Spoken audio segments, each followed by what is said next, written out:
Madame Marois, bonjour. Nous aimerions nous entretenir avec vous lors de votre passage à Montmagny, notamment sur certaines mouvances politiques actuelles. Vous avez entendu parler de Force Québec, de Liberté Québec.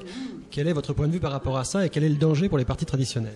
Bon, d'abord, on va voir si de fait D'abord, ça apparaît complètement. On entend des bruits, mais on n'a pas encore formellement d'orientation d'annoncer, sauf un groupe de réflexion qui, si j'ai bien compris, veut vraiment réfléchir aux politiques de droite au Québec.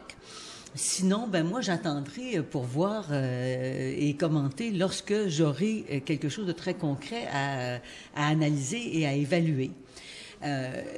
Vous savez, le Parti québécois est un parti d'abord souverainiste, un parti qui a fait ses preuves au gouvernement pendant presque 20 ans, finalement, puisque nous avons eu 4 mandats. Nous avons gouverné avec rigueur le Québec.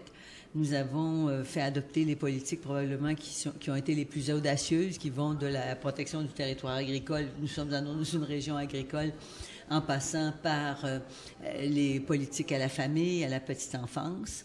Et moi, je crois que le Québec attend du Parti québécois que l'on puisse continuer à offrir des politiques progressistes. Je comprends que vous dites donc que ces mouvements-là ne sont pas encore des partis. Est-ce que vous les voyez toutefois comme une relance du débat politique? Est-ce que vous voyez ça positif, qu'il y ait ce débat? C'est sûr qu'il y ait des gens qui apportent un certain nombre d'idées et qui souhaitent en débattre. C'est bon pour la démocratie. Moi, je n'ai aucun doute là-dessus. Maintenant, encore une fois, encore faut-il qu'on ait concrètement des choses sur la table pour voir si il y aura mouvement et si ce mouvement a d'autres intentions que seulement d'être un mouvement ou de passer à un parti politique, mais je ferai des commentaires actuellement sur une hypothèse, puisque c'est d'une hypothèse qu'il s'agit simplement à ce moment-ci. Monsieur Landry était plus tranchant cette semaine quand il disait que ça n'avait pas vraiment de sens, l'arrivée de Monsieur Legault avec ce parti, et qu'il manquait un peu de souveraineté dans le parti.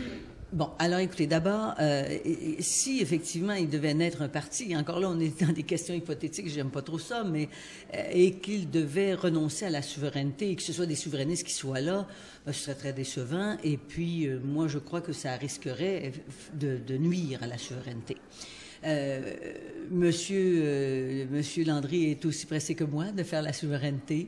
Je comprends son impatience, mais je peux le rassurer. Un gouvernement du Parti québécois sera un gouvernement souverainiste sous ma direction. Et mon objectif, c'est de faire la souveraineté le plus rapidement possible. Ça va de soi.